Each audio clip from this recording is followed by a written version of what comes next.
Yes, where the right goes back first. So this will be the first one. Right back, left front, both up. Right front, left back, both down. Right front, both up. I'm sorry.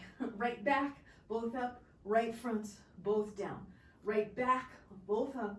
Right front, both down. Right back, both up. Right front, both down.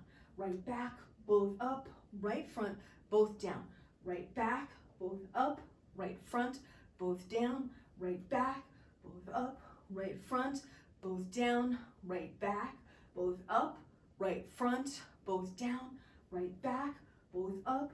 Right front, both down. And two more. Right front and down. Right back, both up. Right front and down. And now let's switch, face the other way, because I want you to anchor yourself so that you're in opposite direction, because when you do the swivel in opposite direction, you're facing the opposite way when you do it. So for this one, the left will go back first, so I'll call out the left hand. Here we go. I won't call the right. And left back, both up, left front, both down. Left back, both up, left front, both down.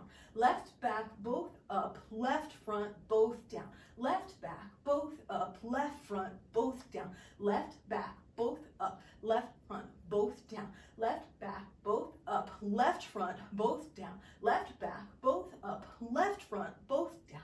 Left back, both up, left front, both down. Two more. Left up, left front, left down, and left back, both up, left front, and down. So if you do that every day, that took, what, less than 2 minutes? If you do that every day, I would bet you would be feeling different in 2 weeks.